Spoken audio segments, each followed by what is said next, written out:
Moving forward now, this is where we got up to at the end of our last tutorial. I left you so I could finish off creating all these new folders and naming them appropriately for all the different categories I've got running down on my navigation. And within those folders, I've got all those empty blank pages named appropriately, i.e. Home, Shops, Activities, Photos, Movies, History and Contact. Well, that's all good, but at the moment, all those newly created empty pages don't actually link to our navigation. We've not told Dreamweaver that those newly created pages need to be accessed whenever anybody clicks on any of our links. So that's what we're going to do in this tutorial. We're going to look at linking to internal pages. I may as well do them in the order that they are here. So I'll start off with Shops. So the process to get started simply means first of all selecting the actual menu item, in our case Shops. So I'll select that. I'll click anywhere within Shops so that Dreamweaver recognises that this is the link that I want to use. And then by moving my way down to the Properties Inspector and then making sure I'm looking at the HTML category rather than the CSS, then I can come over here to where it says link. Presently it's only got that hashtag there. And what that does is it creates what's known as a dummy link, in that it informs Dreamweaver that whatever I've just got selected, in this case this text, Shops, it informs Dreamweaver that this is a link. What we need to do now is remove this dummy link and set up a real link to the actual file that we want to go to. And of course our file is this one over here within our Shops folder, our Shops HTML file. Now you might remember from an earlier lesson I talked about using the pick whip. The pick whip is this down here. Once you click on it, then by making sure that your left mouse button is still selected, you can drag and point to the actual file that you want this link to work with. So I will do that.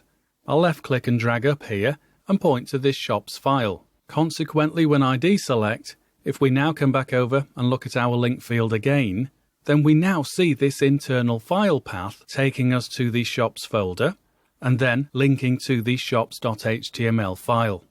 Consequently, from this point on, when this site is live or previewed, anybody clicking on that link for Shops within my navigation will automatically open up our Shops page. Now you'll remember from our last lesson that all those pages are blank at the moment, but that doesn't matter. We will sort that out as we progress. All I'm trying to do at the moment is establish all our links. Let's move down now and select inside our Activities link text within our navigation here. And then I'll close my Shops folder and I'll open up my Activities folder. And then once more, I'll choose my pick whip, left click on it there, and then point and drag up to the actual file I want to link to, this activities.html. Okay, I'll move down to the Photos category now on our menu. I'll show you a different method rather than using the pick whip. Just next to the pick whip, you'll notice this folder button. Well, if I select this, I open up my select file dialog. I need to navigate to my site route, so I'll select it up here, TT Stockton Heath, and then double click on my Photos folder. And within here, of course, we now see our photos.html file, so I'll select it and then run down and click on OK. And that generates that link in exactly the same way. My next category down is Movies, so by selecting in the text there, I'll come over to my Files panel and open up that Movies folder. This time, because it is slightly quicker, I'll use the pick whip again. I'll left click on it and drag up and point at that Movies file. And then moving down to our History category here within the navigation, once more, I'll use our pick whip again, but notice I didn't open up our History folder.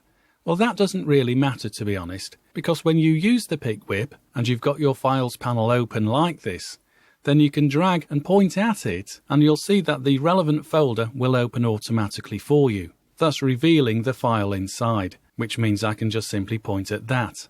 Okay, pretty much all done. I'll come down to the Contact category now. Now just before I do this, let me point out that my graphics card on my laptop appears to be struggling at the speed I'm doing this. So every time I use the pick whip, that trailing line there that we use to point to the particular file that we want, well, my graphics card isn't refreshing quick enough to remove it. I'm sure on your system you won't see that. So just bear with it for this particular lesson.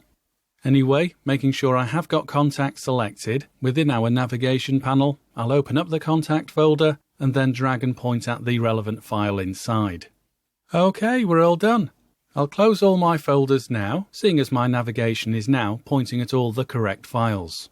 Well, I say that, don't I? There is one important link I haven't done yet, and that's our home page. So I need to make sure I do that. I'll select within our home text here, and then use the pick whip once more, and then drag and point at our index.html file. Okay, that is us all done now. I want to save this, so I'll run up to File and then down to Save. And if you want to have a quick look at how this works in terms of the code, well, click on your code button here, and then you'll be taken automatically to your navigation area within the code, and that's only because our cursor is still positioned within our home link. Well, within here now, we can see what Dreamweaver has done to update our code to make these links work. It's worth having a look at this in case you want to add in any further links yourself and you want to understand how this HTML code works. Okay then, I'll just flick back over to my design view by clicking on our design button. And that's it, we're done. We've now linked all these menu items to their relevant internal pages that we created during our last lesson.